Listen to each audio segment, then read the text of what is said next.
Kumusta mga kanoisy? Welcome back sa ating YouTube channel, Pilipinas. So ngayong araw, another update naman tayo, men. About naman ito kay Manny Pacquiao nga daw, ano? At I think connected ito dun sa Dermacara or yung kay Neri. So ang bilyong ito ay mula kay Chika sa Showbiz PH. So meron ito pamagat na Mami Dionisia, iyak ng iyak, nagmamakaawa kay Mr. President Bongbong, natulungan makalaya si Manny. So yan yung panonoorin natin, men. So, tingnan natin kung totoo nga ba ito. Ano? Tapos, yun, bago natin simulan, chika sa Showbiz PH. Supportahan nyo yan. Tapos, syempre, kung trip nyo ng mga ganitong reaction video, may kasama kayo manood. Huwag nyo na rin kalimutang supportahan yung YouTube channel natin, Philippine. So, mga kanoisy, hindi na natin ito patatagalin pa. Simulan na natin. So, again, ang pamagat ng video ito, Mami Dionisia, iyak ng iyak, nagmamakaawa kay Mr. President Bongbong na tulungang makalaya si Mami. So, again, chika sa Showbiz PH Pilipinas. I-like, comment, share, subscribe. Start. Junisha iyak ng iyak habang Ulit. Start zero. Mami Junisha iyak ng iyak habang nagmamakaawa kay Mr. President Bongbong Marcos na tulungang Nako. makalaya si Manny Pacquiao. Nako. So, chika sa Showbiz PH. Tila Subscribe. controversial pa rin ang nagiging usapin tungkol sa pagkakaaresto ng ating pambansang kamao Manny Pacquiao. Ito'y matapos lumabas ang warrant of arrest laban sa kanya.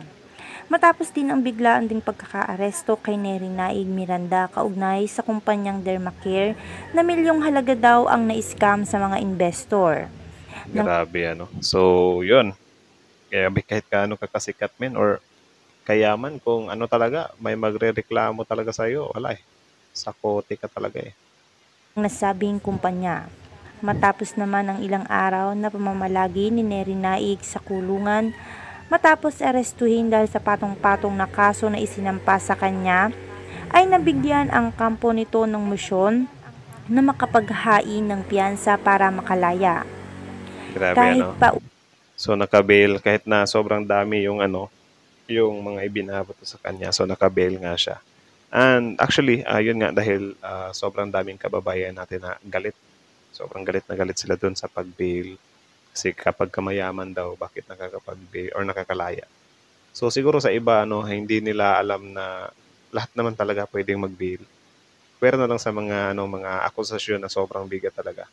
Pero I think yung mga ano lang, same lang din ng mga senaryo sa kanila. Mayaman man o mahirap, makakapag-bail talaga, no? Kasi syempre, ano yan eh, parang yung tawag dyan, makakapag-bail naman talaga. It's just siguro yung ibang mga mahihirap, hindi nila afford yung mag-bail. Kaya parang ang nakikita natin, yung mga mahihirap, hinuhold sila sa presinto or hindi na sila nakakalaya kahit sobrang light lang ng mga kasalanan nila. Unlike daw sa mga mayayaman na kahit na sagasa pa yung iba, nakakapag-bail pa. No? So yun, I think balance naman yung law doon about doon sa pag-bail. Ano? Pero yun nga, I think ang hindi balance doon is yung ano, yung pera talaga. Mayaman na mahirap, yun lang talaga sa wealth, sa pera. Though unfair man siya, pero wala, pinaghirapan din naman nila yung pera nila eh. So hindi ko nilalahat kasi meron din mga mayayaman na galing sa ano, masasama yung pera nila. Ano. Pero yun. Pero I think yung kay Aura dati, ano yun eh, I think Sunday ata yun. Parang marami kasing nagulat doon kasi bakit daw nakapag-bail tapos gabi na. Tapos, bakit daw nakapag-bail pa? Parang doon, tinatag na naman nila yun na grabe kapag kamayaman, ano, kahit na walang opisina, nakakapag-bail. So, parang yun, binabash din yun. So, correct me if I'm wrong na lang. Ano. So, tuloy. una nang lumabas ang balitang non-bailable ito. Ngunit mas ikinagulat naman ng marami ay ang biglaan ding pagkakaaresto kay Manny Pacquiao dahil Naaresto din ba? sa nasabing kaso. Ayon nga Tignan nga sa natin. marami na nagsasabi ay tila painit na ng painit ang kinakaharap ng mga ito tungkol sa kaso. Nagsimulang madawit ang pangalan ni Manny Pacquiao mula nang maaresto si Neri Naig. Dito'y Hmm, naglabas ang lahat ng mga konektado sa pagkakaaresto kay naaresto na ba? I think, hindi pa siya ano talaga naaresto. Ano. Pero, based sa, ano, sa vlog ni Ogie Diaz 1 week ago, may warrant daw. Manny Pacman at Rufami may arrest warrant. Pero question mark siya. Pero parang I think doon yun pupunta kasi yun nga parang ano din sila, kasali din sila doon sa I think nirereklamo ng mga tao. Neri Naig. Maging si Manny Pacquiao na itinuturong malaki din daw ang ginampanan sa nasabing kumpanya. Kaya naging dawit ito.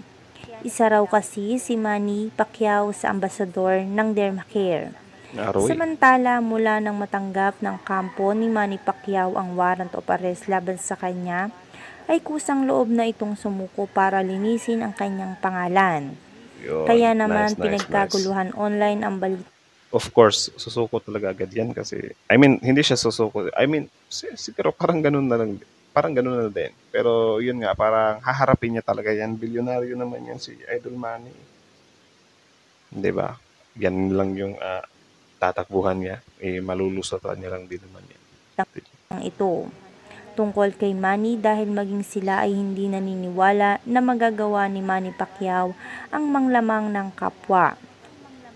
Maraming netizen ang naninindigan Pwede. sa paniniwala na inosente si Manny Pacquiao. At Ganoon naman talaga tayo lahat. Ano talaga tayo dyan, men. Hati talaga yung mga opinion natin dyan. Especially kapag pag public figure yung tao, or yun nga, pinakasikat na tao sa Pilipinas. Hati talaga yan. Kasi di din talaga maiiwasan yung yung pipili tayo ng side. Tapos dalawang side lang naman yan. dahil sa pagkakaaresto kay Manny Pacquiao ay hindi na ito pinayagang makalaya pa. Kahit Nako, na makapagpiyansa ito dahil na rin totoo sa ba? ilang reklamo din na kinakaharap nito. Kaya naman naging katanungan naman ng marami bakit si Neri Naig ay nakapaghain ng piyansa at nakalaya. Ngunit bakit si Manny na kahit anong laki pa raw ng halaga na kayang-kaya ito makapagpiyansa ay hindi pinayagan ng korte. Tila may Nakadepende kaanomalihang siguro. Nakadepende siguro yan kasi si Neri din naman dati is din naman siya. Parang nag-bail siya tapos yung ibang case non-bailable. Tapos ngayon nagulat na lang din tayo na nakapag-bail na pala siya. So baka lang din, on process pa lang din daw na nangyayari, sagot ng ilang netizen. Agad namang nakarating ang balitang ito kay Manny Pacquiao sa ina ni Manny. Ang pagkakaaresto ni Manny kay Mami Junisha. Hindi nito matanggap ang balita dahil naniniwala siya na dawit lang si Manny. Agad naman itong nakipag-ugnayan Possible naman din talaga kay yun. Mr. President upang bigyan ng pansin ang kaso ni Manny dahil Ito naniniwala raw lang, siya na parang hindi to possible. nadamay lang ang anak niya dito at wala itong kasalanan. Maging si Mami Junisha daw ay nananalangin na sana'y lumabas na daw ang katotohanan at malinis ang pangalan ng kanyang anak. Actually, wala namang dapat ika-problema, no? Kung kung malinis ka naman, wala namang dapat ika-problema dyan kung kunin ka ng police or yun nga, yung hindi ka makapag-bail muna kasi pansamantala pa lang naman yan eh. 'Di ba? Maaari ka pa naman ding maakwit niyan or makalusot niyan sa mga ibinabato sa iyo Pero yun nga, since usapang mayaman tayo dito, medyo tayo kasi sa Pilipinas, medyo sometimes if mayaman na nakakalabas bigla, komento natin, grabe mayaman, unfair ang batas, pag ganun. Tapos kapag hindi naman makalabas, sasabihan naman, grabe hindi talaga siya naisalba ng pera niya. Kaya ganun-ganunin. So parang ang isip ng tao is parang hati talaga, may like, ano yan, papalit-palit kayo ng di ba? So ang lang naman natin dito, ewan ko lang yung kay Mr. President if totoo yun. Pero pwede din siya kasi syempre magkaibigan naman ata si Manny Pacquiao at si PBBM Tapos si Manny Pacquiao is I think siya, aspiring president naman siya dati, di ba? Or tumatakbo siyang presidente. I don't know lang. Pero para sa akin talaga, malulusutan lang to ni Manny Pacquiao. Kahit sabihin natin na yun nga, big investor ata siya doon. I think malulusutan niya yan sa sobrang dami ba naman ng pera ni Pacquiao, di ba? Pero yun nga, di pa rin talaga natin maiiwasan na dawit talaga siya. Kaya yung usapin or yung take ng mga tao dyan is hati talaga. Lalo na siguro yung mga nung time ng politika na parang hindi pa sila nakaka-move on kay Manny Pacquiao. Kasi even me dati, ayaw ko rin talaga kay Manny Pacquiao nung pagtakbo niyang presidente. Pero syempre, nire-respeto ko siya as a boxing legend, as a boxer. Pero yung sa politika, parang off ako doon kasi yun nga, siguro hindi pa ito yung time na tatakbo siyang presidente. Pero siguro yung iba is parang up until now, kahit tapos na yung eleksyon, hindi pa rin sila makamove on. Kaya ngayon, inaano pa rin talaga nila si Manny Pacquiao kahit na yun nga, I think malulusutan niya naman sana.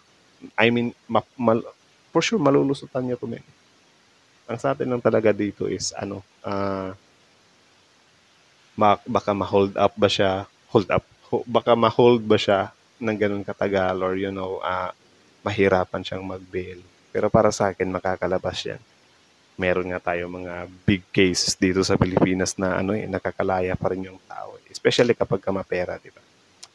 Though, yun. Kayo na masasabi nyo dito. Comment down below. Tapos yun, pag-usapan natin yan sa comment section. So, again, hanggang dito na lang muna, chika, sa Showbiz PH Filipino IC. Like, comment, or subscribe. Filipino IC.